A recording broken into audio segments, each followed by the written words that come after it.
ఉగాది పండుగ సందర్భంగా రాష్ట్ర ప్రజలందరికీ నా యొక్క శుభాకాంక్షలు. ప్రతి ఒక్కరూ ఆరోగ్యాలతో సకల ఐశ్వర్యాలతో ఉండాలని ఆ భగవంతుడిని కోరుకుంటున్నాను. ఈరోజు ఉదయాన్నే కన్నికా పరమేశ్వరి టెంపుల్ని దర్శించుకోవడం జరిగింది. తర్వాత రంగనాయక స్వామి టెంపుల్.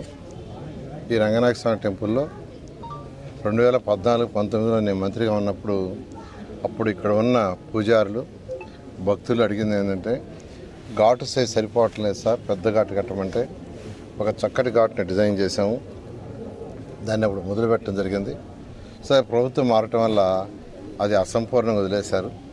అయితే మళ్ళీ ఇప్పుడు దాన్ని కంప్లీట్ చేయాల్సిన బాధ్యత ఖచ్చితంగా ఒక మంత్రిగా నాకుంది. దాని మీద ఈరోజు అధికారులతోనూ ప్రజాప్రతినిధులతోనూ ఈ యొక్క టెంపుల్ యొక్క అధికారులతో మరియు పూజారులతో అందరితో కూర్చొని డిస్కస్ చేసాం ఏం చేయాలని. ఒక 4 నెలలు ఇది పూర్తయ్యేటట్టుగా చేయాలని అధికారులకు ఆదేశించాను. ఖచ్చితంగా దీన్ని కంప్లీట్ చేస్తాం.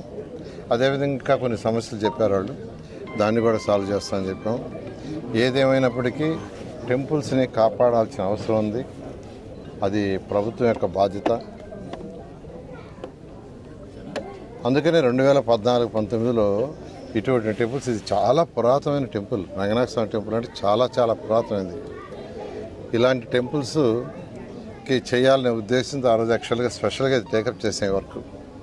తర్వాత గత ప్రభుత్వం దాన్ని మళ్ళా చేసిన వర్క్ని, మిగతా వర్క్ని రివర్స్ టెండరింగ్ అని రివర్స్ చేసింది. రివర్స్ టెండరింగ్ అని ముందు పోతే సంతోషమే.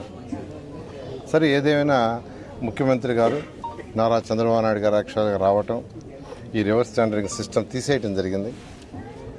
దానివల్ల ఎటువంటి ఉపయోగం లేదు. ఎందుకంటే వర్క్స్ అన్ని డిలే అవుతున్నాయి. ఈరోజు మళ్ళీ దాని టెండర్ని 4 నెలల్లో ఇమ్మీడియట్గా 1 మంత్లో ఆ యొక్క టెండర్ కూడా క్యాన్సిల్ చేయలేదంటే, ఎవరికైతే వర్క్ ఇచ్చారో అది లైవ్లో ఉంది. కానీ వాళ్ళు నేను చేయలేను సార్, ఇప్పుడు అది ఎప్పుడో ఇచ్చిన టెండర్, ఆ వాల్యూతో చేయలేమన్నారు. అందువల్ల క్యాన్సిల్ చేయమన్నాను. క్యాన్సిల్ చేసి మళ్ళీ పిలవమన్నాను 15 రోజుల్లో. 15 రోజుల్లో టెండర్ పిలుస్తారు. పిలిస్తే 4 నెలలు అది పూర్తి చేయడం జరుగుతుంది. Thank you.